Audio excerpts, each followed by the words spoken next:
𝗵𝗲𝗁𝗫𝗪𝗚 andave kutadzirana nepamuzana pekusazvibata madhavu arunyare. Sorry, ladies and gentlemen, Sunday. Na Sunday night. Izuva rechurch, izuva rekunamata. Saka tangoti regai tuwe takashonga sematicha. Munoza kupfeka kwematicha. Uticha unokosha, unoyera. But toda tikurukure shomanini about what is happening in Zimbabwe in terms of our civil servants. There is something that civil servants miss.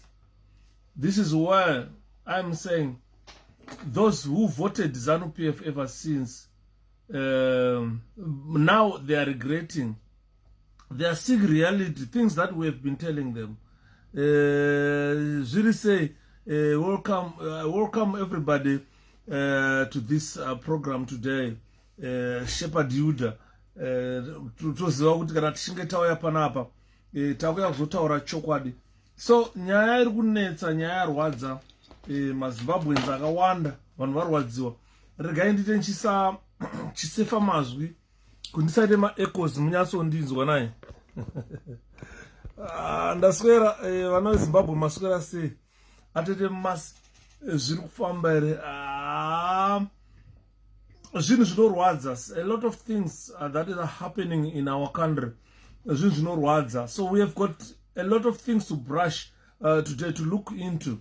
Why Zimbabweans are so contented with the mediocrity. If you look at what is happening in our Zimbabwe, in our country, these are things that people should ask themselves. People should explain. You should ask yourself and explain to yourself. Zvirikiitika ndizvo here atete bheti zviri kufamba Syria murise atete tegla haivanzvadzi ndakasimba zviri kudini kuda kwachikoko 𝗵𝗏𝗁𝗕𝗄 ndakasimba vana veZimbabwe ndapinda pindai 𝗵𝗏𝗁𝗕𝗄 zviri sei? Are you going to driver or a director in some company? we do zvese. 𝗵𝗏𝗃𝗃𝗪𝗘 ndiri jack of all trades nai hanzi makachena 𝗵𝗏𝗁𝗕𝗄 ndipeiwo tai iyo. Thanks 𝗵𝗏 just it will come. Munongopresa kake kuti ngaikandwe kwakati tokanda nai. Today we need to talk a lot of things, ladies and gentlemen, that you guys must consider. Please, can we tag more people today? Can we tag the civil servants? Kana une civil servant waunoziva wese mukande tag mudaidze kuti 𝗵𝗏𝗁𝗕𝗄 vane nyaya yema-civil servants nhasi chitarisa hasi ma-teachers oga who are suffering. So we are going to look into a lot of things that you guys need to know. Hanzi kumhanya nemakarimwa chaiko zvakaoma. So you see, we have got more things to discuss today, a lot of things to talk about today. But what I'm encouraging Zimbabweans is, let's tag more people. Let's talk to more people. Hanzi Aris Valentine, ngativatagei. If you know a soldier, tag a soldier here. If you know a policeman, tag a policeman here. If you know a teacher, tag a teacher here. So what I'm saying is, let's tag them all. If possible, we can tag the 60,000 plus civil servants today. I need to talk about them. I need to talk about you guys. I feel so shame. I'm running out of words to really describe or explain what we saw. It's so pathetic. So pathetic. Atete Monica zviri sei? Hanzi ndichitsvaga live yenyu ndaswera no ndiripo atete Monica dai mandisira message ndaikutagai mukoma Yuda makapa makwapaidza mucheno zvakaoma gig kuzama kuti zvimbotyisa nai. So we talk. Hanzi ini hangu haisati yatouya 18 years dzandaseva It's so sad, Mkomatawanda. I really understand what you mean. So we are going to talk about such issues, civil servants, as you have seen today. Hanzi ine antombo was fungwa yangu kana zvichibvira nepension yacho ngaitoshayikwe. Hanzi dai zvatoita kuti kunyangwe nemasoja iwaya nemapurisa civil servants andai matoshaya pension yacho naye. Hanzi gutu anoguta ataura namo dai nevamwe. Hanzi gutu anoguta ataure namo dai nevamwe. Atete Anna, thank you so much. So, ladies and gentlemen, what do we need to understand first? Do we need to understand what a teacher is? Because for you to be a president, you need a teacher. For you to be a doctor, you need a teacher. For you to be anything else in the world, you need a teacher. Evening boss, as magachena, teacher for patient. Thank you so much. And pade pandava sanangoti again manye ndakachena onai ndongosvika kuita live ndakasunga tie really finding you akasunga tie but hanzi nas new looks ndizvozvo. Thanks Mkoma Willers, thank you so much. Fed Ziri say ndakasimba. So people need to know that there is nothing in this world that will ever happen without assistance of teachers. Teachers are very important people in our society. Prison officers are perhaps the most important people in our society. Ndaitaura someone, do you know my prison officers vanhu vanokosha kupfura even the police? Because what the police do is, kunonzi kwaita mbavha 1. Mapurisa vanoenda vari hobho kunotsvaga mbavha 1. Votsvaga mbavha 1 voibata. Vaibata mbavha voisa masimbi marakwatiraya nayo mbavha kukoti. Yasvika kukoti mbavha yoconvictwa yonzi takupa 5 years in prison. Right. Tobva hapo poita imwe mbavha. So the police are busy picking mbavha 1 vachienda nadzo kukoti dzichiconvictwa dzichinounganidzwa padzinenge dzaunganidzwa. Panenge paunganidzwa mbavha ndo pakaipa. Because pazara mbavha dzese dzinotyisa munyika dzaungana muprison. Saka pakuda munhu ane pfungwa a prison officer. Vena, how are you? Smart comrade pakaipa mwana wamai kuitira kuti zvityise naye. Hanzi wamai makachena Mkoma ida. Thank you so much mudiwa. Thank you so much. Saka zvinozoitika zvoti mbavha dzinonounganidzwa muprison. Paprison ipapo paunganidzwa mbavha pakuda 1 munhu ane pfungwa dzakadzama dziri sharp dzekumeka sure kuti matsotsi mabhanda aya achengetwa ese. Mbavha dzainetsa Gokwe, mbavha dzainetsa kuLupane, mbavha dzainetsa kuKariba, mbavha dzainetsa kuChipinge kwaMutare, mbavha dzainetsa kuMasvingo Gweru, dzese dzaunganidzwa dzese dzapa Chikurubu maximum prison. Dzakuda maprison officers vane njere, vanoziva zvavanoita, vekuti kana vachinge vatanga kuita zvebasa vakuita basa ravo. Saka you find kuti maprison officers vanhu vanokosha zvisingaiti. People must learn to appreciate the depth of work that prison officers do. But prison officer cannot work up to they are prison officer. Ndosaka uchiona vamwe vasiri prison officers. Zvese zvinobva kuma-teacher. Unoenda kuchikoro, you need a teacher. Nice comrade, smart kwakumberi. Thanks Mkoma Marshall. Unoenda kuchikoro, you need a teacher. You definitely need a teacher to teach you kubva grade 1 kusvika wapedza university. Vati ma-teacher, ma-lecturers amunonzwa ma-teacher, ma-professors amunonzwa ma-teacher. Chavanoita kudzidzisa. Kana vakudzidzisa iwo, you become someone in life. You become a prison officer, you become a police officer, you become a president, you become whatever you want, an engineer, a pilot, or anything. And that's the family now saying, Ngoma Webi, Magasimba, salute you from Uganda. Thank you so much, Tembo Mikdad. Thank you so much. Teachers are very important for sure. Really, these are very important people, very important people. So the pain comes now. The pain comes now when such a teacher, a very important person, is getting something like 14,657, 14,657 bond notes, dollars. These are bond notes. If you convert this to US dollars, you get you get 100 or less than 100 US dollars. So we are talking of a teacher who taught engineers, who taught soldiers, who taught prison officers, who taught police officers today, who worked for 18 years as a teacher, and who has got children who are supposed to go to school, and who is supposed to build a house to live there on retirement. That teacher is getting less than $100 after 18 years of service. So this is yesterday. I'm going to give you Ziri saying thank you so much, and everyone on this platform. Destiny 𝗧𝗲𝗰𝗵𝗲𝗿. So a teacher has spent 18 years teaching, developing the country, teaching engineers, teaching soldiers, people who are now soldiers, people who are now presidents, people who are now ministers. Everybody came from grade 1, taught by teachers.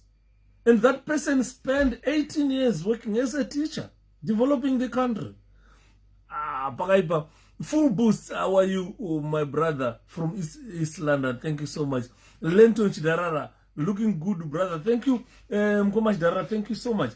So we are looking at teachers, people who dedicate their lives, the entire life, to try and make sure that they teach people who develop the country. They teach people who defend the country. They teach presidents who represent you. These are very important people. 𝗕𝗘𝗙𝗦𝗢𝗔 mapurisa more than teachers. It's so pathetic. It's so pathetic. The whole president walking around $100, $120 after 18 years, the US dollars. It's an insult. It's an insult to the teacher. It's an insult to the education fraternity. It's an insult on its own to the person who worked for your government for 18 years. Then at the end, you give that person $120 as pension. Honestly, ladies and gentlemen, mkoma gift amandi regerera anzi love you mkoma yuda nyika yedu ndaishaira mpanda ini ndakaona my former teacher yesterday unorwadziwa comrade Yuda Hudson zviri sei Hudson Mtetwa zviri kufamba rimona mai how's it there zviri kufamba chinondorwadza ndechekuti upenyu haufambe kwatiri kana ibu achimwene bwanji smart tu navhara ko smart achimwene bwanji kunyumba bwanji ang'ono zviri kufamba. So you find that a teacher who has spent 18 years teaching people who are developing, John achimwene bwanji zikuenda bwino tu kuno kutenta zikomo.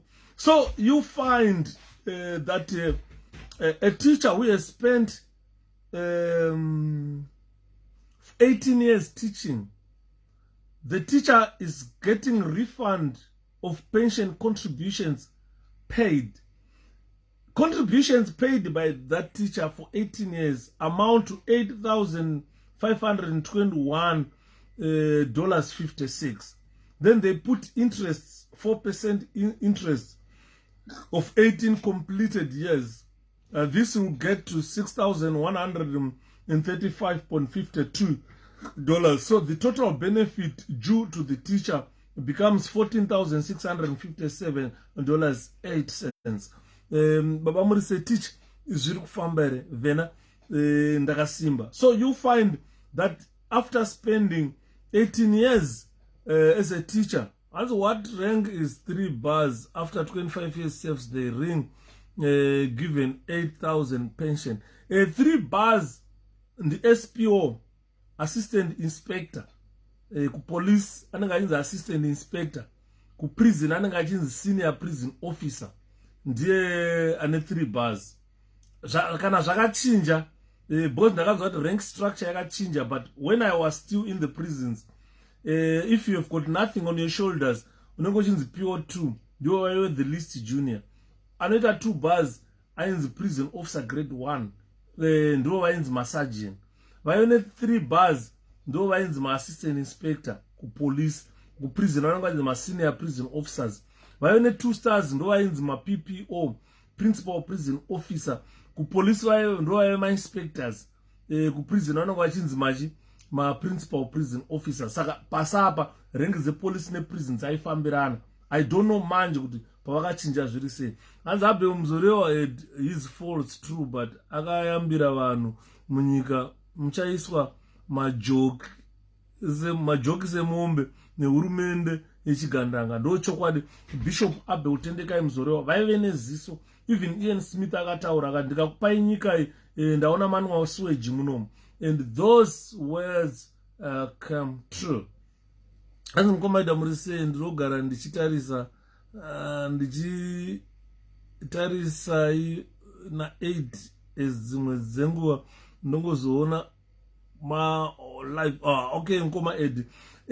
Things ndichataura kuti why time ichingo fluctuate like that. But here, guys, it's so pathetic that a teacher in Zimbabwe who spent 18 years teaching has been given $120 as a. And in Uganda, we love you because you some character as our president, 𝗵𝗲𝗰𝗵𝗲𝗍𝗂. Oh, thank you so much. Thank you so much. Thank you so much. Ladies and gentlemen, this is from Uganda, from 𝗵𝗬𝗪𝗏𝗏𝗏𝗏. In Uganda, we love you because you some character as our president, 𝗵𝗲𝗰𝗵𝗲𝗍𝗂. More love, brother. Thanks for the topic because are the same issues in Uganda. Thank you so much, Tembo. Tag a lot of people from Uganda so that they really understand what we are saying. I love 𝗵𝗲𝗰𝗵𝗲𝗍𝗂. He's so courageous. He's so courageous. Very courageous. Very few people would go through what 𝗵𝗲𝗰𝗵𝗲𝗍𝗂 went through. Atete Barbara, how are you? Atete Esther, 𝗂𝗏𝗏 hazvo, vasadaro. So the problems that we are facing in Zimbabwe, look today, the people of Zimbabwe, the teachers are crying. A teacher who spent 18 years service is now getting $120 US as pension for 18 years service. So this teacher was working for probably a cent a day, or probably a cent a week. This is what this teacher was earning in the Zimbabwe government. It's so pathetic. Museveni and Mnangagwa are same. This is why I'm saying Yoweri Museveni and Emmerson Mnangagwa, these are the same WhatsApp. It's the same WhatsApp group. It's so pathetic how they treat Ugandans, how they treat Zimbabweans. It's like we are not human beings. They are the only human beings in the world who are entitled to everything. We are not entitled to anything as Zimbabweans. As my youth, thanks, Mabawd, varikuchengeta ndo chokwadi. Hanziko nasi magaroa ya teacher. Yes, we need to talk about teachers. Very important people in Zimbabwe. The teacher, all these teachers getting $120. If you ever voted Zanu PF, today is the only day that you kneel down and cry. You don't kneel down to pray today, but you kneel down to cry. A teacher will live to regret his vote if he ever voted Zanu PF. And you get $120 as pension after 18 years of service, and it's deposited in the CBZ. A union, definitely a union teacher, Zimbabwe teacher receives 14,600 pension after 18 years of service. Union cries foul. A union representing teachers in Zimbabwe has raised alarm after one of their members allegedly received $14,600 as his pension benefits after 18 years of service. The amount translates to $172. That is on official market. On black market, it goes to about $120 using the official exchange rate, and it goes to $120 using the black market rate, which is more accessible to the majority of Zimbabwe. Mukoma Kevi, how are you? How are you? Thank you so much. So you find that a union representing them has been crying. People are crying foul. And we know who represent these teachers is Raymond Majongwe, the Secretary General of the Progressive Teachers Union of Zimbabwe, PTUZ. He took to the social media to bemoan the compensation that the teacher received following 18 years on the job. Majongwe shared part of the letter that the teacher received from the pensions office and plaintively asked Francis Minister Mutuli or Finance Minister Mutuli, is this real? Is this real? Zimbabweans, we are too soft. Amon ziri say, abi ziri kufamba. Let's tag more people, guys. Because I was talking to some guys, they were saying, look, Shepherd, these videos must go viral. But the more we tag everybody, the more the videos goes viral. The more we share these videos, the more people would know about our platform. The more we share, the more people would move again to our YouTube channel so that they can follow all these videos. They are important to the politics of Zimbabwe. They are important to the politics of Africa. These videos, I make them. I don't get anything. I don't benefit anything out of them, but I make them for the benefit of our politics. So looking at what the teachers are getting, this is a political affair. It's now politics. It's no longer the issue of pension. It's now the issue of governance, or the issue of politics. Where are we with the Zanu PF government? Where are we with the Mpseveni government? This is where we should converge. We do what we call �CCC, citizens convergence for change. And it's so pathetic. In I got 192,000 after working 22 years. It was my US dollar changed to useless RTGS. I can come and share. Definitely, we will be interested much to see that type of evidence. Prime Minister Benjamin Netanyahu has been hosted today. We need citizens convergence for change. It's working in other countries. Let's unite. This is good news from Israel that they have hosted a long-time dictator. Benjamin Netanyahu has been hosted, and a new prime minister is to be installed. And the new prime minister's surname is Bennett. I've forgotten the first name. Bennett, the family of Roy Bennett. If I am not mistaken, I stand to be corrected, but it must be the same family, the Bennett family.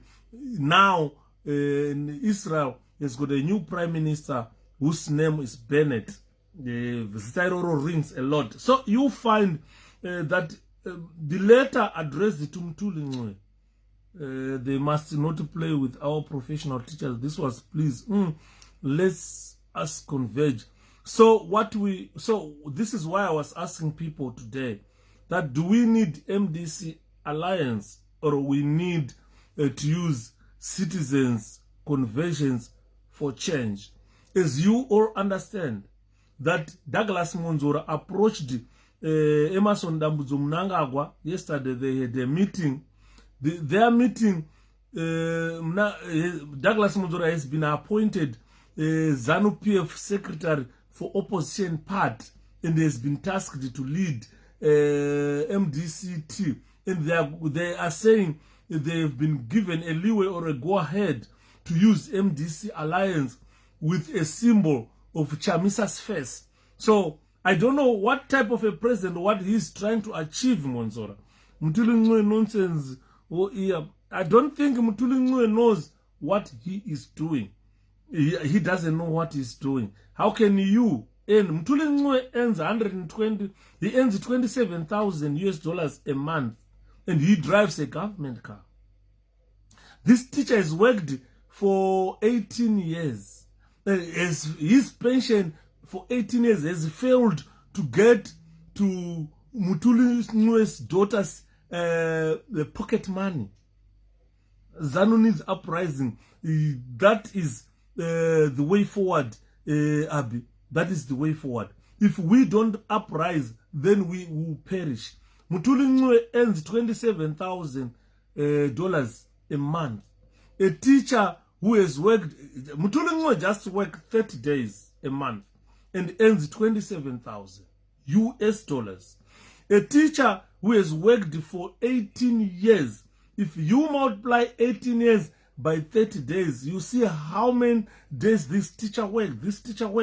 But earns got $120 at the end of his teaching career. This is something that Zimbabweans must look into to say, are we doing enough to free ourselves from this slavery, this bondage? So you find that a letter, the letter that the teacher received advising him of his pension benefits reads in part, a refund of pension contributions and terminal benefits as a result of the termination of your service on the 3rd of February 2020. Minister of Education, 2020, Minister of Education, you are due the following benefits in terms of pension regulations. You contributed $8,521.56, and a 4% interest has been added. This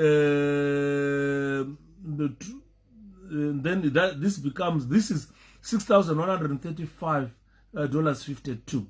Total benefits due to the teacher is $14,657.08. This is net amount payable to the teacher. The above will be paid into a CBZ bank, into CBZ bank on the or in May 2021. Then it has been signed by General Manager Pensions Management 𝗴𝗲𝗰𝗵𝗲𝗿. Can you talk about rebranding? We will talk everything. Mkomacha, thank you so much. We will include everything. This is the platform.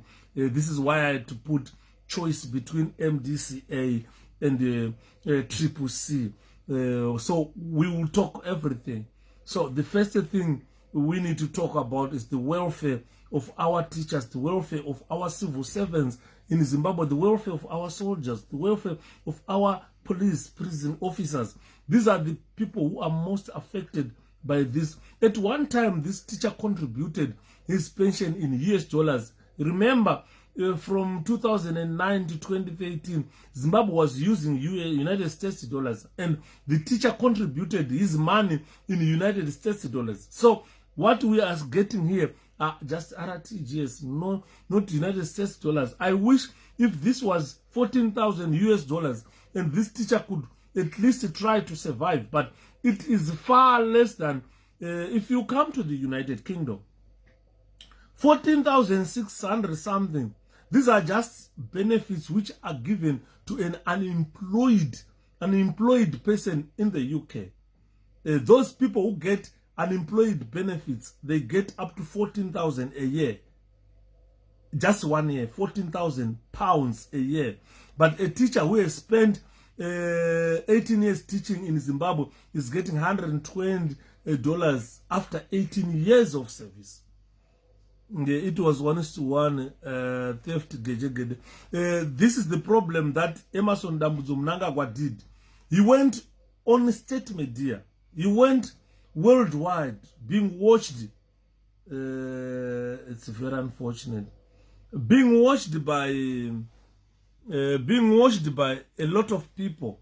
He went and said the United States dollar is equivalent to Zimbabwe bond note, and it was 1:1 to bond note. And we warned him. I did. I went live on Facebook and did warn him to say, Mr. President, that should never be said by someone who is respected as a president, to go and lie on state media to say, look, United States dollar is equivalent to one bond.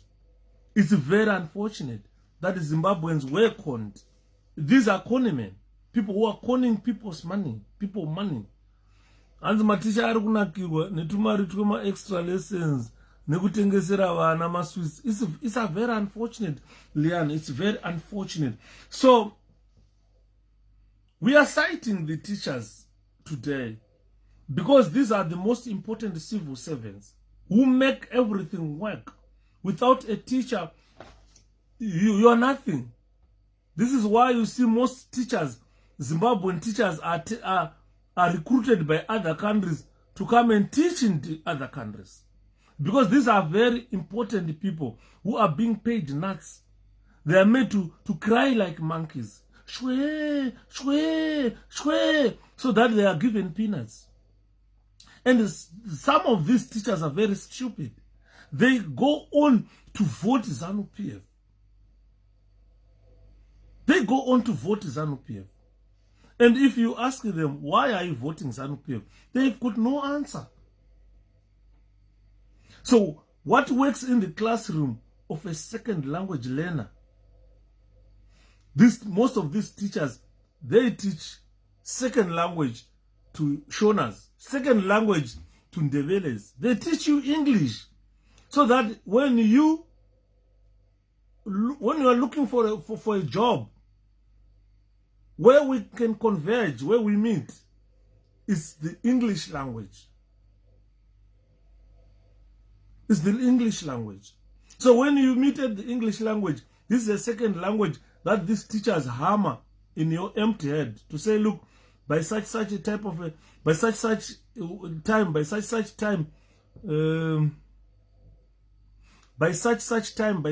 time, you must be doing this, you must be doing that, you must be doing this and that and that. You must be speaking English. Speaking English. It's very important. Speaking English, very important. So if you look today, most teachers, they do what they call PDP. It's very unfortunate because I am a qualified teacher myself. I teach maths. So what I'm telling you is what teachers go through. Every year, we do what we call PDP, Personal Development Plan, where you are supposed to be to be at par with any technological advancement which is there. A teacher knows whatever comes into market today. No, this technology apinda, you know that in this manner. So you will see that in a classroom things change on daily basis. Ukapinda ma meetings, ma staff meetings, those meetings, they bring some changes every day. So a teacher will never stop learning. You will start learning from year one and you die a teacher learning new things every day. We are in an era of technology, and teachers upgrade their knowledge every year to make sure that they get to the same level with the rest of the world. Zimbabwe teachers cannot lag behind technologically.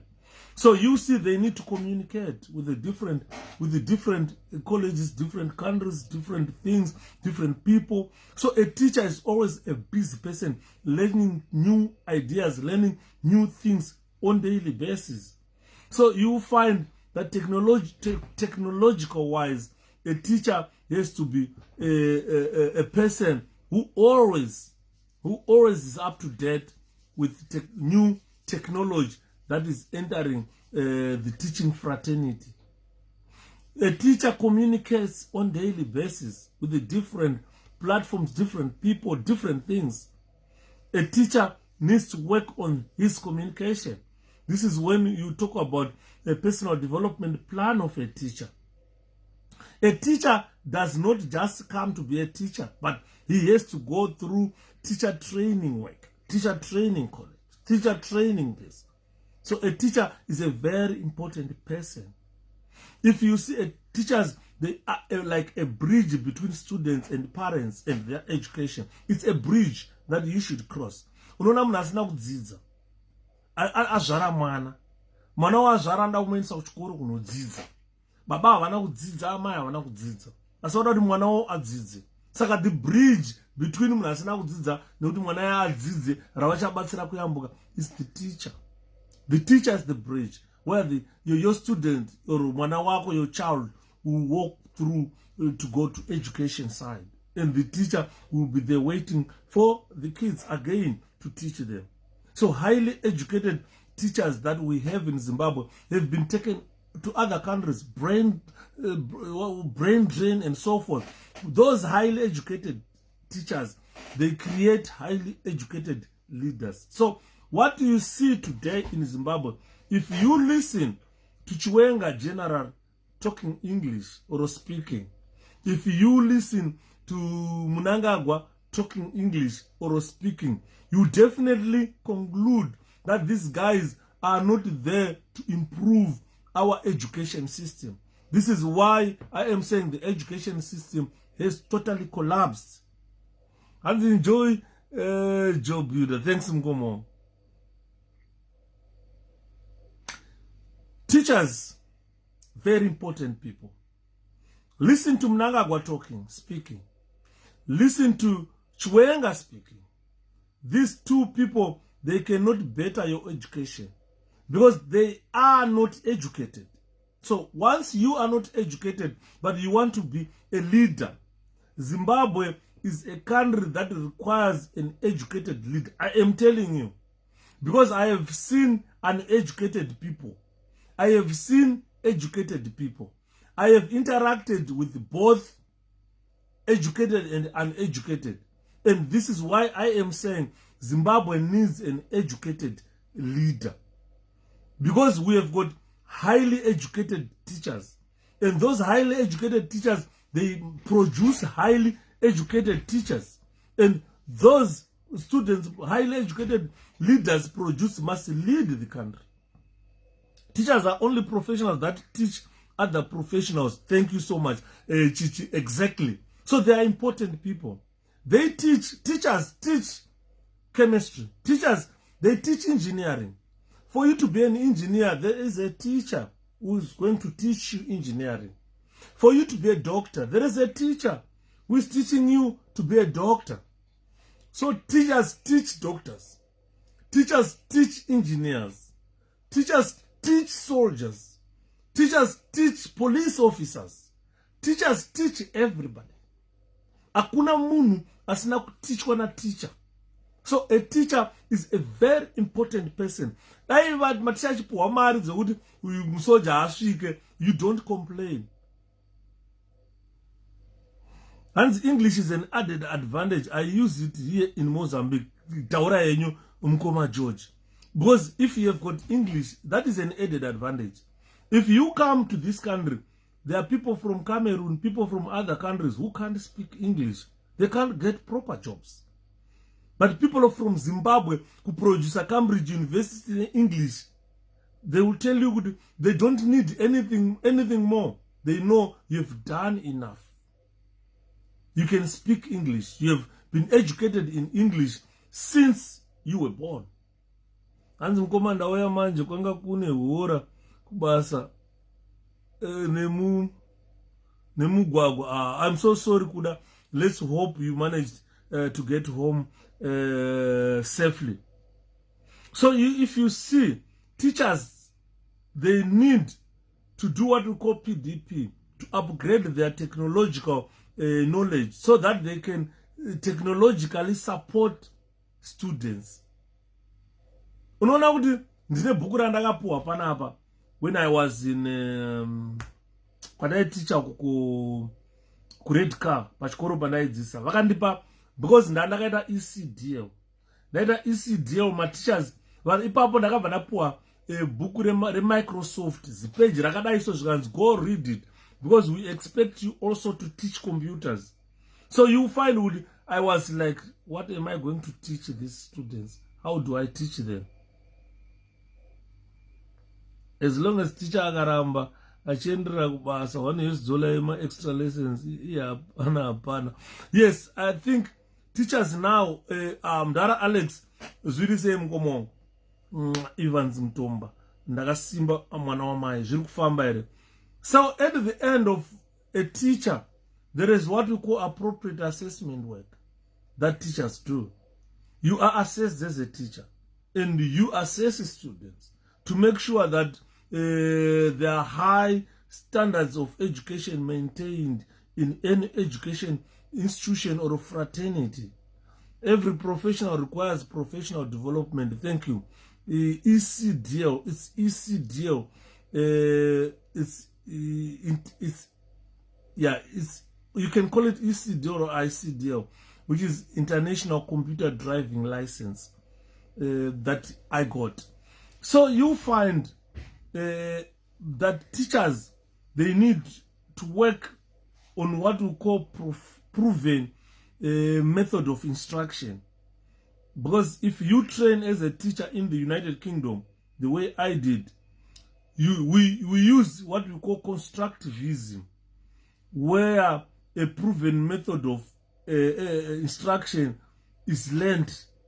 Because you find that what I teach here and what is taught in London and what is taught in Glasgow is the same, because we learn what we call constructivism, where a proven method of teaching is taught to those teachers to go and teach students. So we need to get together and share the ideas. Teachers from every corner of this country, they need to get together to share the ideas. And strike one. I think, Leanne, you are right. If now the people go on strike, they mustn't not stop. They must go on strike to oust Emmerson Mnangagwa government. We don't need that Zanu PF government anymore. This is total disregard of human nature. That's disregarding 𝗭𝗘𝗙𝗧𝗏𝗧𝗏𝗍𝗓. They don't care. They've used you like a condom and they've thrown you away. So we need to get together. We need to come together. If it means tukutangane hovyo yekupinda street, we must do that. Because if we can't do it, then we will never free ourselves from this slavery. Imagine a teacher is getting $120 after 18 years of service. Mutuli Ncube is getting $27,000 every month. He is the finance minister. He's the finance minister. And so you find that what we need, a doctor saves life, but a teacher shapes life. Important topic, 𝗵𝗂𝗰𝗵𝗲𝗍𝗏. Thank you, George. Thank you so much. It's very important. Because if you look at a doctor, he saves lives. And he is taught by a teacher. So the teacher shapes life. Teacher shapes your life. If you want to be a doctor, the teacher shapes you into a doctor. If you want to be an engineer, the teacher shapes you into an engineer. If you want to be anything else, the teacher shapes you. If you don't want to get education, then you become a vendor. No, not my vendor. You become like my street kid, my savage, that on a road. Zinomira chikumbira. Can I have a pound? You guy, you are a British, a white British. You are begging for a pound to smoke. Why can't you go back to school? The British government will help you. Go to college, do building. Go and build houses. Go to college, do mechanics. Go and repair cars. In the UK, you can do anything. You can do anything in the United Kingdom. Despite of age in this country. If you want to be a nurse at 60 years, the universities will allow you to go and start and become a nurse. You work for 5 years, that's it. You retire. So, we've got a problem. We've got a problem in our country. We've got a government that doesn't respect its people. We don't have effective leaders. I was discussing about the issue of Twaban with 𝗬𝗓𝗏𝗏𝗏𝗏. Definitely, nyika yeZimbabwe, office inonzi ya president, yapera basa, yareruka. During Mugabe era, when sana Twaban, you couldn't find them near Mugabe. And they found a Mickey Mouse of a president. This is why they go around with him, tossing him around.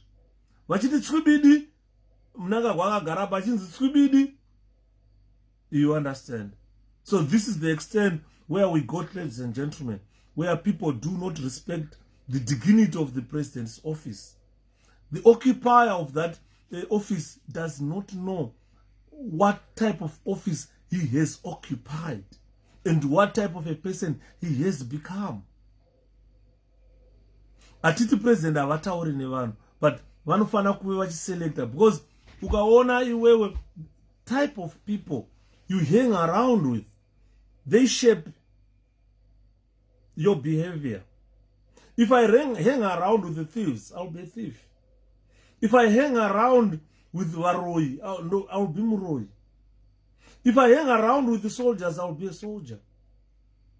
So you find the type of people, thank you again, the type of people you choose to associate with are the people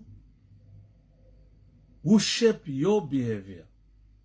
If you look at 𝗵𝗏𝗪𝗪, he hangs around vana Magaya, hangs around vana Makandiwa, hangs around vana 𝗵𝗏𝗏𝗪, hangs around useless people in the country. Conmen, for that matter. Ukanzwa vachiti vanotaura naMwari, ndakambobvunza inini pano. Ndikati kana vachitaura naMwari, ngavandibvunzirewo kuna Mwari kuti ndege yeMalaysia iripi. Mune vanhu 250 vakarova nendege. Ndege haisi tsono ingarasike. Nyika yakatarisa. Ndakabvunza ndikati kana vanhu havachitaura naMwari zvechokwadi, ngavatibvunzire Baba. 250 vanhu vakaendepi? Tikataura zviri kure kuMalaysia, tikida kutaura zviri pedyo muZimbabwe, kuti musoro wemwana anonzi Tapiwa wakaiswepi. Taurai naMwari tinzwe. Kutoda kuti nyepera kuti tinotaura naMwari. Zvinhu zvinorwadza if you see where Zimbabweans are now. So we can't shape young mind, because tine vakuru vada kushape our brain as we are there. We don't just, teachers don't just fill empty vessels, because when you go, you'll be blank. When you are born, you'll be blank. Imagine, munasina kuenda kuchikoro, because ukaberekwa iwewe, munhu anoberekwa ane blank, unenge une blank sheet of paper is mind. This is why you see mwana asingatauri. When a child is born, that child does not talk, because he has got no vocabulary to talk. He hasn't heard anyone talking. He hasn't learned to talk. Ndosaka wachona mwana akazvarwa kuZimbabwe anodzidza from the environment, anotaura language iri kutaurwa ipapo. Mwana akakura netsoko, language yaanenge achinzwa anonzwa language yetsoko, anotaura chitsoko chausinganzwi iwewe.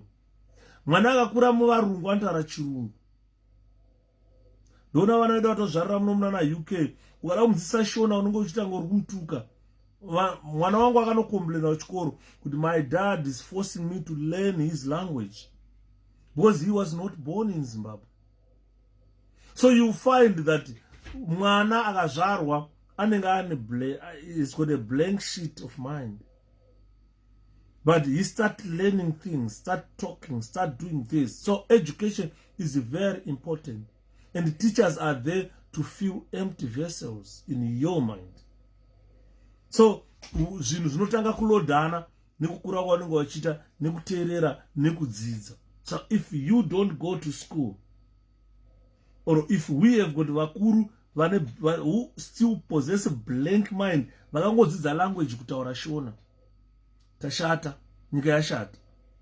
And munhu akadaro momupa chigaro chekuti chiita president wenyika, chiita vice president, hapana chinobuda. Ndosaka uri kuona nhasi munhu akagwa anotaura iye kuti endai munoridza mabhendi, chiunganai, covid yaanani. Achingopedza kutaura muromo iwoyo, chiwenga akutaura kuti tatove mulockdown without warning. Takutopinda mulockdown because covid is rising.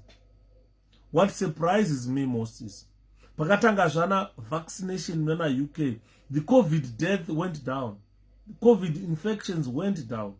Surprisingly, Zimbabwe's COVID rate is rising after infection. after vanhu vaitwa vabayiwa majekiseni ekudzivirira COVID, and the rate is rising in Zimbabwe to the extent that people are put back in lockdown. Kuno kutasunungura kunana UK. If you count how many people died in the UK from COVID-19 and count how many people died in Zimbabwe from COVID-19, you find that UK lost a lot of people than Zimbabwe. There is no point of Zimbabwe returning to lockdown once UK is relaxing the lockdown. Where a large number of people died, a large number of infections were seen, the lockdown has been relaxed. Where there were few deaths and probably zero rate of infection, they are back in lockdown. So I was thinking, what's the logic of it? And someone gave me a ring and said, oh, sorry, Shepherd, to tell you this. It's not about the rise of COVID-19. It's the fear of Chamisa. Because very soon they are going to announce the dates for by-elections. So Mnangagwa and Kamban, they thought by creating an opposition, yavo inonzi MDCT 𝗵𝗘𝗙𝗨𝗡𝗗, they tried Kupe. Vakaona Kupe, it was a whitewash. I laughed yesterday when I saw Kupe campaigning in Bulawayo. I said, so he's campaigning for his new president, and she has been ousted as president. She is still a vice president, and she was campaigning for a president. And I laughed. I said, oh, this is nice. Ndakati well done kuna Douglas Monzora. Kuti akabvisa mai vaive bvepfe. Mai vainzi Kupe vaive nebvepfepfe. Ndakatombovataura kana mai vane bvepfepfe. Ndoza vanoziva language yebvepfepfe kuti Kupe ndakataurira vanhu ndikati ane bvepfepfe mukadzi, and he was ousted to be president. Now she's vice president from being a president of a party, and she has been campaigning for her president, Douglas Monzora. Ndakaseka ndikati uku ndokunonzi kugariswa pai, kugariswa mudhishi. Anditi maona bvepfepfe rese rakapera kuna mai Kupe. So we move on. Takuenda kuna Douglas Monzora. Bvepfepfe riri kupera raMonzora. Monzora went to State House to discuss with akuda kutora MDC. They are only punishing citizens scared of MDC alliance. Definitely. Because what happened is President Chamisa visited last Maenga Hama and 𝗵𝗏𝗪𝗏 when they were released from prison. Did you see how many people who were there? The whole location descended at that residence, chanting Chamisa president, Chamisa president.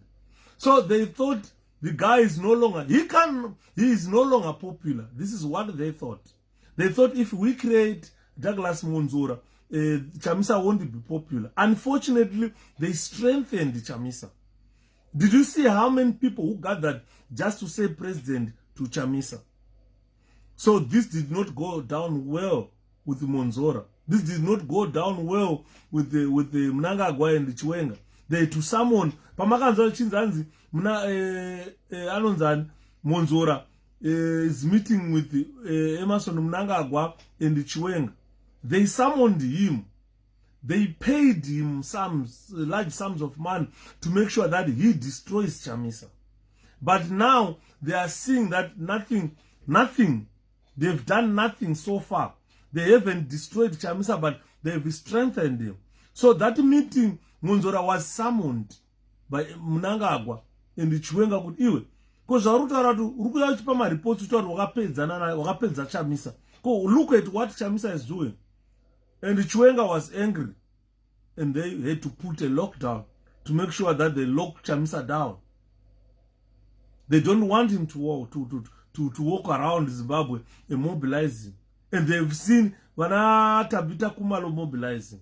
They've seen Vana 𝗏𝗏𝗰𝗏𝗏𝗏 mobilizing. So they saw fit to say, let's bring back the lockdown and we lock them down. This is the only purpose of this lockdown. It has nothing to do with the rising of COVID-19. No. but it was to do with locking Chamisa down. Kuti Chamisa asafamba vanhu vasamuona, vana Khumalo vasafamba vanhu vasavaona, vana Washman vasaunganidza vanhu vasavaona. This is the purpose of this lockdown. And believe me, we are going to see many videos of Zanu PF people holding rallies. Mnangagwa himself and his wife, you know, Mnangagwa's wife loves camera a lot. She will be doing her rounds whilst there is a lockdown. So what they are trying to do is to pin down President Nelson Chamisa. This is the purpose of this lockdown. It's not about the rising of COVID-19. Because we cannot say the COVID-19 rate is rising whilst we've got vaccinations. People are being vaccinated in Zimbabwe. Look at what happened in the UK when we started getting vaccines and the rate went down. Infections went down. Zimbabwe will be the only country that vaccine doesn't work, where people are vaccinated and the number of COVID rising. It's so shocking that when you are vaccinated, the number of COVID rises to the extent that they had to bring back lockdown and lock people in their houses. It's not about lockdown and COVID rising. It's a lockdown to lock down Chamisa. Because Chamisa went to Gslavia. Achinoona last Nana Madzoke. And what happened? The whole location descended on Chamisa, vachichema vachimba President 𝗳𝗘𝗡𝗦𝗧𝗏, President, and so forth. If Zanu PF hold rallies, then MDCA Alliance should counter 𝗬𝗘𝗏𝗀𝗏 kujaizwa. No chokwadi 𝗬𝗘𝗡𝗙𝗪. Very soon, tomorrow, not far, tomorrow, kusukira mangwana teta kuradza ma videos, Zanu PF people holding rallies. Vana Monzora holding rallies. Only MDCA Alliance is not allowed to hold rallies. And this lockdown is meant to lock Chamisa down, to lock 𝗧𝗏𝗪𝗏𝗡𝗦 down, to lock Tabitha Khumalo down. They don't want these people to campaign. They don't want the opposition to campaign. Guys, let's open our eyes and see. It's clear for everybody to see. It doesn't need a rocket scientist to come and explain to you why the lockdown has been initiated. So what we are saying is we need Zimbabweans to really understand kuti chii chiri kuitika munyika medu. Ngatisadzimira bosi tikuita chadzimira chekuti kuita kunge tisiri kuziva kuti what is happening in our country. These things are happening pameso pedu. Pameso pedu ndopazviri kuitika.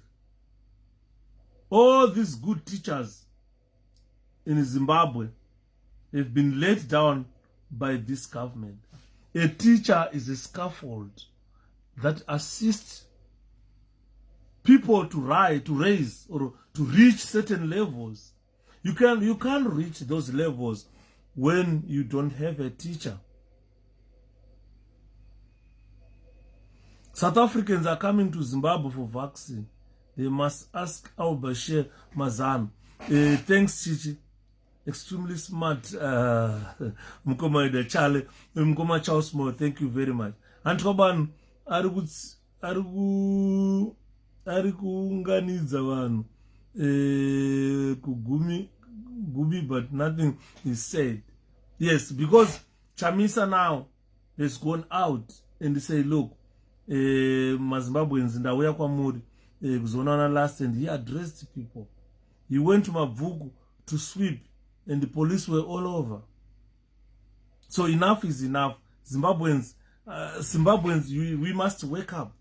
This is our time. Mkomamu blessing Mavura, atete patience Mavunga. This is our time when we should initiate a move to free ourselves. We have got MDCA Alliance and we have got citizens convergence for change coming up. So which one do you prefer?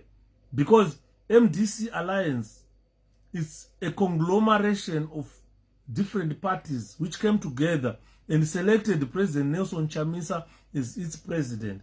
And President Nelson Chamisa is still the president of MDC Alliance. Monzora has been summoned to come to State House to explain why Chamisa is so popular, still popular, when Zanu-PF funded them. HICC, everything, money, everything. Monzora was given everything to make sure that he destroy President Nelson Chamisa and MDC Alliance. And when he emerged from a State House meeting, he issued a statement that he is going into a by-election using MDC Alliance name. He is going to use President Chamisa's emblem. His face is MDC Alliance.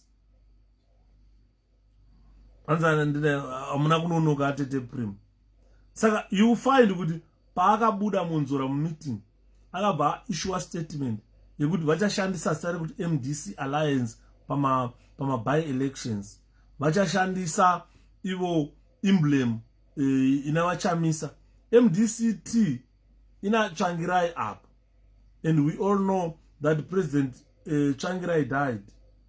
We no longer have that gentleman. It's very unfortunate.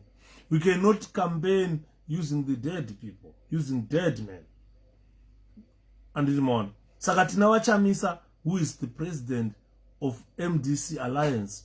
Ndo yarunzi na Monzora akuno kushandisa zita rekuti MDC Alliance. Akuda kushandisa picture ya President Nelson Chamisa kuse MDC Alliance voenda kuma by elections. Ndopana ichitaura ndikati I think they've realized now that what they thought is not what is happening. They thought Monzora would be popular and go into an election using President Tsvangirai's face. That will never save you. Thokozani Kupa akaenda achiti ndiye the original MDCT yaitungamirirwa navatsvangirai, and we all saw the results. And this fate is awaiting Douglas Monzora, and he has seen it coming. So they had a meeting. You could make sure they failed to destroy Chamisa. They failed to destroy MDC Alliance. So he wants to claim the name MDC Alliance and use it as his own part by elections.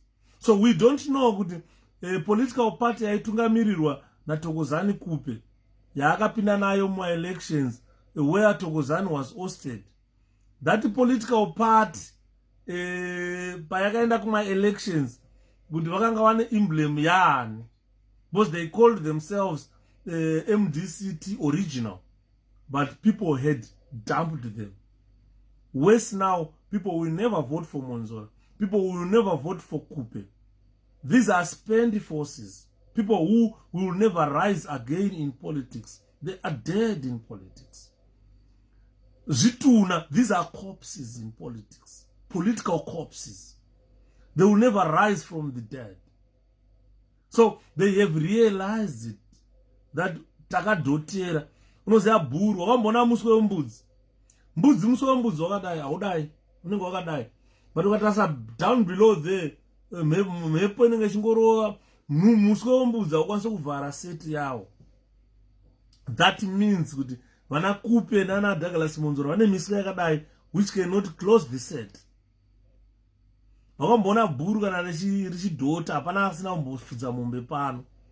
Bhuru rodhotera seti yese, matuzva anenge achipwasha akazara, ndove yakazara seti. Ndo zvaita vana Monzora. They thought they were going to clean. Unfortunately, they can't clean MDC Alliance. They can't clean us. We know what we want. We are not forced to choose, but we choose the leader that we want. We follow the leader that we want. And it's more.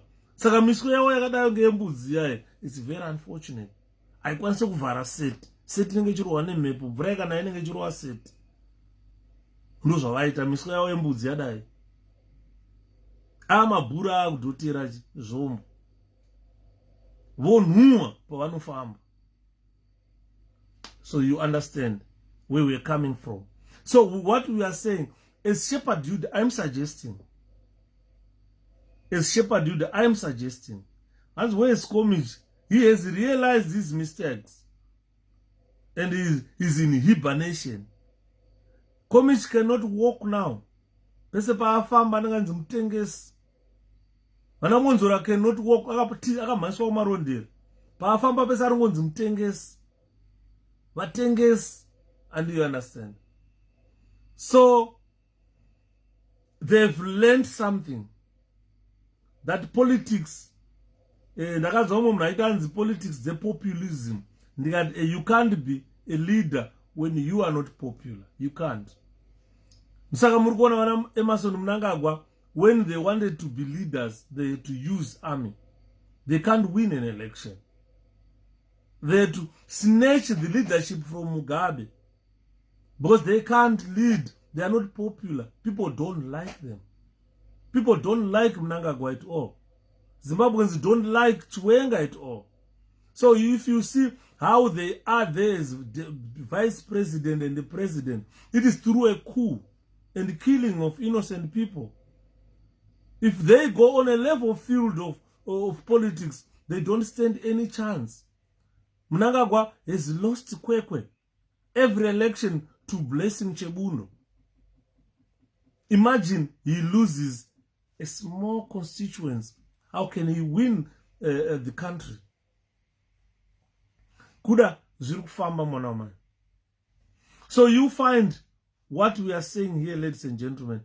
It's important that Zimbabweans understand.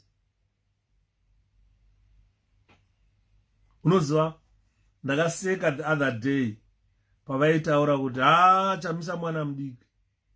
Ndikati just read, verengai magwaro, verengai manewspaper, verengai nhau dzekune dzimwe nyika. Muve up to date with the world politics. You would understand that perhaps the largest federation in the world, a federal government or the largest federal government in the world, is American government, with about 52, 53 nations which came together to form one United States of America. And at one time, a 43-year-old man became president of America.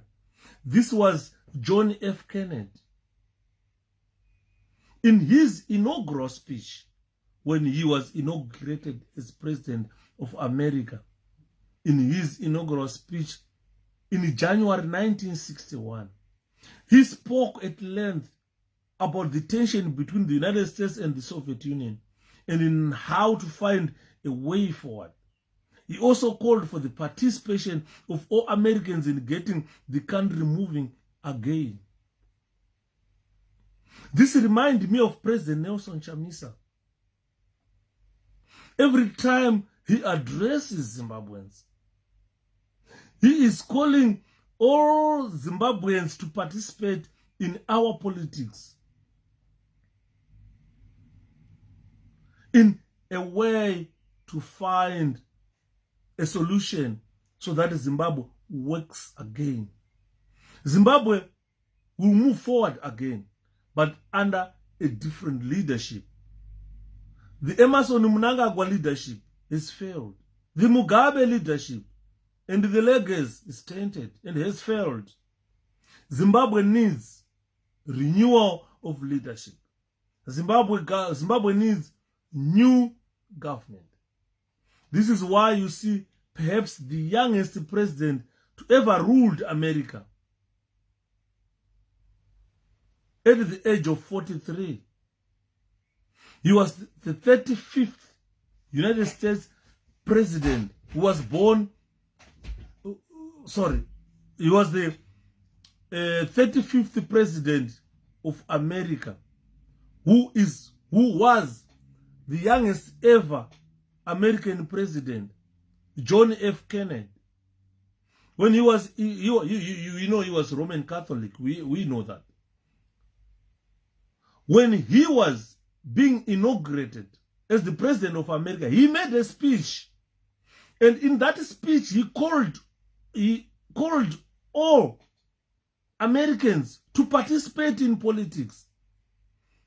And he said, to get our country move again, we all need you to participate. So today, I'm taking this opportunity to call upon all Zimbabweans that we need to participate in politics. Unozomwe achitaura achiti ini zvepolitics anchadi. Yes, some people say he was junkie, definitely. But he did some things better as compared to what we see or what we saw during Zanu 𝗬𝗏𝗰𝗵𝗏𝗍𝗀𝗪. You understand? And this guy was assassinated later on, John F. Kennedy. Then it came to Ronald Reagan,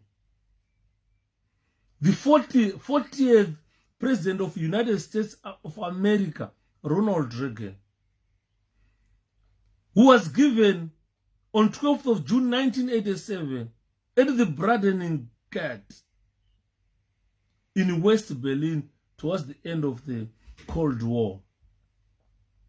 He gave one of the memorable speeches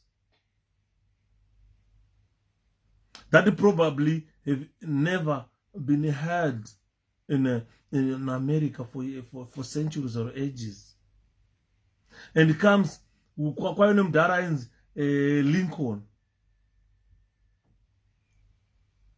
He was a very important president in America. Abraham Lincoln was the 16th U.S. president from 1861 to 1865. He gave a short but extremely memorable speech at Gettysburg, the location of one of the most important Civil War battles, when he was dedicating a cemetery to the fallen soldiers in November 1863. He reminded American citizens about the nation's founding principles. Abraham Lincoln was very important to American history, who reminded all Americans, all the citizens of America, they were reminded in 1863 by Abraham Lincoln. The founding principles of America. How did we sit down and come up with an idea to say we need to form a United States of America? There are founding principles which are so important. John Kennedy, he spoke about all Americans participating in politics to move America forward. And to move America forward, Abraham Lincoln had said that they need to remind themselves about the founding principles of that country. Then there was Roosevelt, who was the 32nd President of America, who gave an address during the Great Depression. In 1933, when he was being inaugurated as President of America, he gave Americans the promise that the country would recover, and the country actually recovered. These are the presidents, these are the most memorable speeches which were given in America. I'm taking America as a very good example. He was racist. They're racist. Don't take that out, Ruby. Don't take that out that they are racist. We still live with racism. We still face racism, even in the United Kingdom. Everywhere you go, we are blacks. We belong to Africa. We don't belong to America. We don't belong to Britain. When we come here, definitely we suffer racism. We do suffer racism. Otherwise, F. Kennedy, probably his racism was far much better than what we are witnessing today. If you go to America, mupurisa mchena anogara pamutsipa womunhu mutema otouraya. If you come to the UK, vana vevachena vakauraya mwana womunhu mutema vakati, we want to kill you the same way George Floyd was killed in Reading. So racism is worse than what you think. These people are wise. We are blacks. You can't change that. You can never change racism. You can't. If we are not happy with it, we need to go back to Africa. We have got a continent. We have got countries where we came from. If people are not happy at all with what we are facing, then we need to go back home. If you go to China, it's worse in China. It's done in our country. Yes, thank you, 𝗵𝗘𝗏𝗧. It's worse in China, racism. If you look exactly, thank you, Hope, the idea of Robert Mugabe taking away white-owned farms, it was a racist. We are racist as well. We are racist. Blacks are racist as well. If you go to Africa, they tell whites, go back to your countries. This is our land. We took our land back. And we expect them to laugh, to smile at us. Thank you, Ton. People expect whites to smile at us. If you go back to Zimbabwe today, there is no white man who owns a farm. All the farms were taken away. If you go to South Africa today, Malema is telling you on a daily basis that whites must go back to Europe. We must possess all the land in South Africa. That is racism. But when it's being done against us, we quickly see it. When we do it against the whites, people don't regard it as racism. And you know, they are pink and we are brown. But these easiest terms, they think we are this black. They think we are this black. And they don't see themselves as pink. They see themselves as whites. So what I am saying is, we live with it daily in the United Kingdom. Ask anyone who lives in the United Kingdom. We live with racism daily here.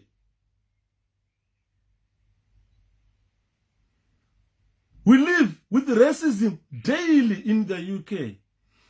People in America, they live with racism on daily basis. So condemning John F. Kennedy to say he was a racist, when we know that racism is everywhere. He was not the only racist. Where Trump and Africa is a shit war. And he stopped even Asians to come to America. That was racism. Zimbabwe today, if you want to come from Zimbabwe to the United Kingdom, you need a visa. And it's racism. People don't understand it. It's racism. A white Zimbabwean doesn't require a visa to come to this country, or does not even struggle to get a visa if one is required. So racism is rife. We live with it. I'll tell you good examples of racism that I suffered myself. I have suffered racism. A very good example is there is a recruitment agency. If you go to YAM, there's a recruitment agency there which recruit teachers. When I went there, I registered with them to say, look, I'm a qualified mathematics teacher. And the government is training more teachers because there's a lack of teachers in this country. But they couldn't employ me. They couldn't give me work as a teacher because I'm black. Every time you call them, they say you're on the waiting list. But if you go on their website, they are looking for teachers on daily basis. They can't give you a job because you're black. We've suffered a lot in this country. The police in the UK, they stop you. Not because you have driven or you have done something wrong. Because you are black. There's just a few, we need to stop that black man. Yes, Togar, blacks can be racist as well. Yes, being white at the floor, being white when you are not British, you can get deported. Polish people are deported here. Italians are deported from UK. They are whites. Belgians are deported from this country. They are whites. But if you are a white British, they can't deport you. If you come from Zimbabwe, you are white British, they can't deport you. They can't. We have got all those farmers who left Zimbabwe, who were deposed of their farms in Zimbabwe, who came to this country. I meet a lot here who speak Shona. They can't be deported back to Zimbabwe. They are here permanently. They got council houses. They were put on benefits. You understand? But if you are just white, you come from Poland. If you listen a Polish speaking, you'll be shocked. The person is white, can't speak English. I've met whites who can't speak English in this country. So you understand, being white is not like a card that you live in this country forever. You can still get deported. You are white from Russia. White Russians are deported from this country.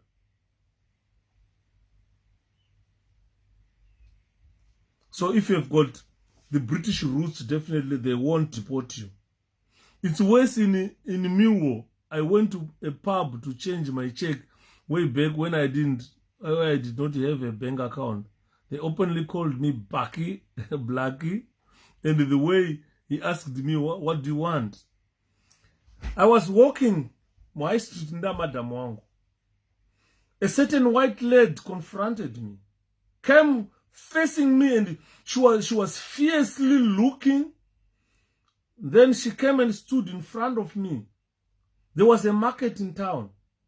You know, the people who were near me, they were surprised because I just stood away from her.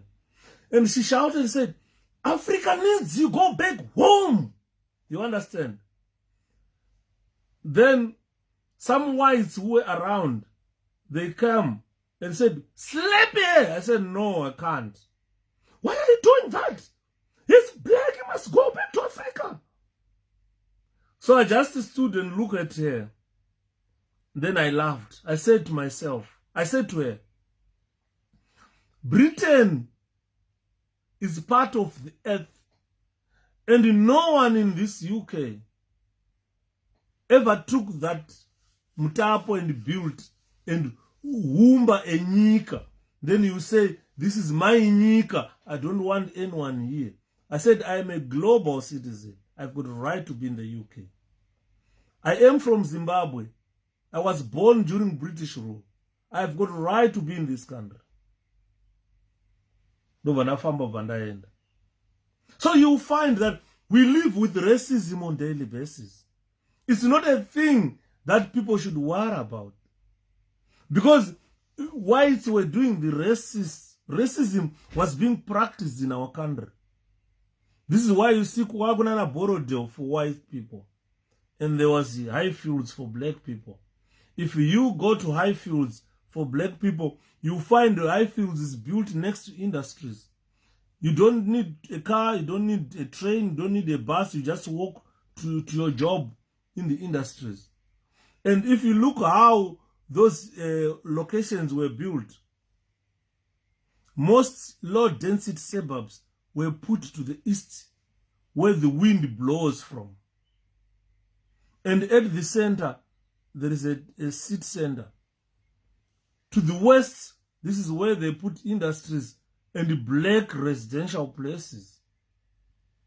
Nzvimbo dzakaita sana 𝗫𝗏𝗀𝗏𝗏𝗏𝗏𝗏, you find them to the west of Harare. Kune emission yese, pollution yese.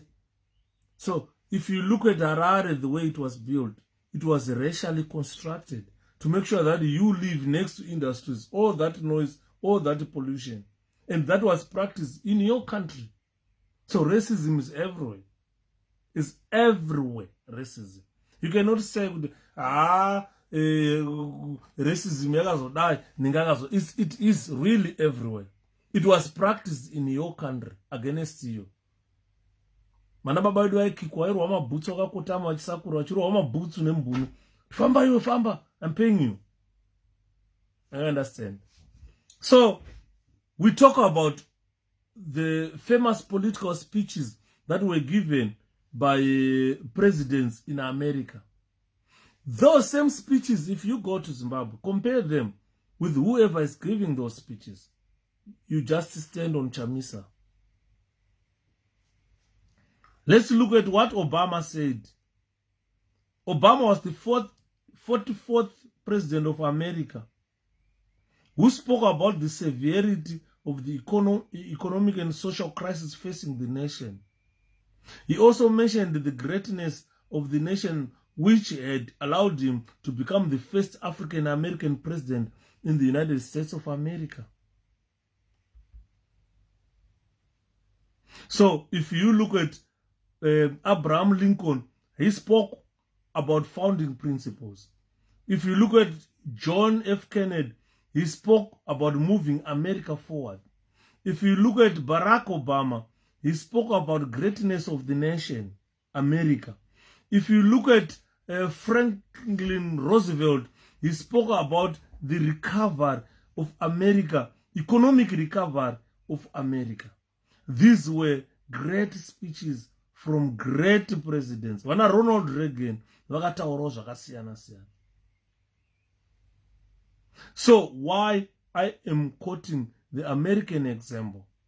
I am looking at our Zimbabwean example.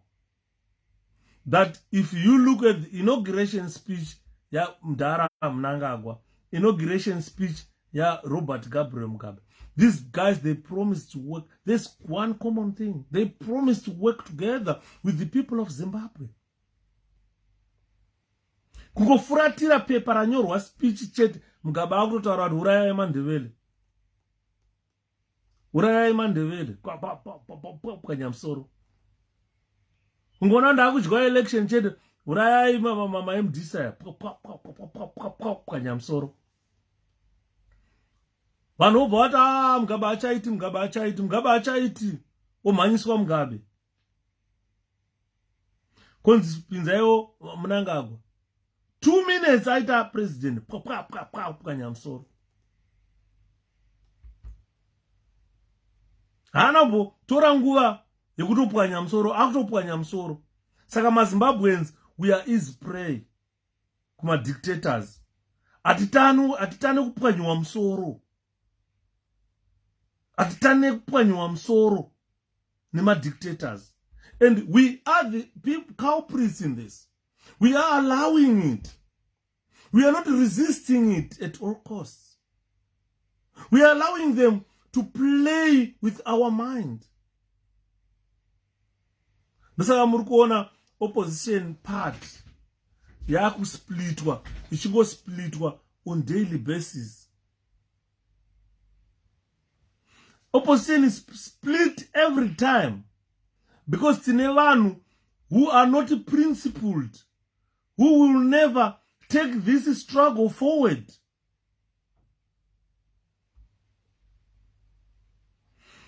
The people of Zimbabwe must understand something. We don't have time management skills. No, panda kupedza napo. Opposition ya Zimbabwe is split and split and split. Wadakuona vanhu vacho vari kusplita opposition yacho. They want to remain important in politics. These are culprits who are destroying the opposition in our country. Munhu wese akuona kuti akuruza political relevance. They just want to split and form something else. Chinorwadza are the founding principles that I was talking about here. That there must be the founding principles. What are the founding principles of the MDC? What are the founding principles of the opposition in our country? Opposition lacks election intelligence. It doesn't lack election intelligence, Tino, but it's because we are trusting too much useless individuals. Vamwe trikutarisa kudzidza kwavakaita. Vamwe magweta, vamwe ma-economisti, vamwe machi. Saka taita problem. Yekuti trikutarisa madegree avakabata maoko. Kuti munhu is a lawyer. Munhu is an economist. munhu is a professor, munhu is this and that. This is what has destroyed the opposition in Zimbabwe. Tarisai pakaiswa hwende kuti vanhu vakachema sei. Hey, Charlton Wende, hey, agone kuita Secretary General, Wende hana kudzidza, hey, this and that. President Tsvangirai vakanzi, Tsvangirai hana kudzidza, to form a part of intellectuals. Hanzi knock fungai zviri sei, ndakasimba mwana wamai. Evangelist Makadi. So you find kuti tane dambudziko rekuti the people we think are educated are the people who keep on splitting the opposition. And the people of Zimbabwe continue to support such rubbish. I call them rubbish. Tinema professors, tinema lawyers, tinema economists. We've got one wakadzidza, they must think, they must reason. The purpose of going to school is to assist you in thinking. Innovation, coming up with something new. But they can't come up with something new. They come up with the split of the opposition. And they want to remain relevant at the top. That is never happened. Never happened in this country. The election once ukadyiwa, that's it. You will never come back as a candidate again for the same prime minister position. And then murikuona. But in Zimbabwe, munhu watikona kuti ari kungodyiwa, tinoramba tinaye 15 years, 20 years. Chingokanda munhu iyeye. The good part na President Tsvangirai ndeye kuti vanga vasingadyiwi. The good part na President Chamisa havasi kudyiwa. But atina strategy isusu maZimbabweans to deal with the poverty and the hunger yanyorwa naMukoma Sylvester here. That has been used by Zanu PF as a weapon to win to steal elections. Andiri murikuona nyaya yatikutaura. So tikada kutarisa time yatakafoma opposition political party kuilauncha nekupinda my-elections kusvika patasvika nhasi 20 years down the line, 21 years or 22 years now. Hatisi kuve ne-time management. Zimbabweans, all of us, we lack this skill. We don't know when to do things. Atina time management. Atina time management. We don't know what to do. But by now, we should be counting. 20 years down the line, what have you achieved? 2005, where they split. 2013, where they split. 2018, where they split. And we still value those people who are splitting the part. We keep on throwing them into the political arena. For what purpose? Are they the best brains that Zimbabwe has at the moment? No. Any Zimbabwean can be a president. Nisaka uchinzi chero munhu anoda kukondesa anokondesa. Hans John Major was Prime Minister of UK without 5 GCSEs. In Zimbabwe, we want my degree. Hence, my Mujuru ne PhD, 𝗏𝗏𝗧𝗏 ne PhD, Chiwenga PhD. They are doing nothing. It's a shame Mugabe had 7 degrees and destroyed the nation. Our party needs funding. I agree with you, Mukoma Blessing. We can pump in money in MDC. We can pump in money in any political party. But as long as tineva fundi, vatofunga kuti vakadzidza stereki, they can manage our affairs as a political party. Whilst they are doing nothing. They lack strategies. They don't have strategies. I always talk to people, honai guys, tarisai muone, 2000 takawina election. But atina zvatakaita kuti titore nyika. 2002 election takabiwa takatarisa. Tikaenda kumacourts tikada 20 years judgment isati yauya. MaZimbabweans takangotarisa tikasmaila. We never did anything. We never took action. Vafundi vatinavo vanotya hanzi ndozofa ndouraiwa. Atina time management, no chokwadi chocho. We don't have time management. We should be looking at by such a date, such a time to find out what to achieve at this. If I ask you today, what have you achieved in 21 years? Chipina my elections. Do you know win my elections but at Tore Nyika? Why? But tane vanhu vakadzidza stereki.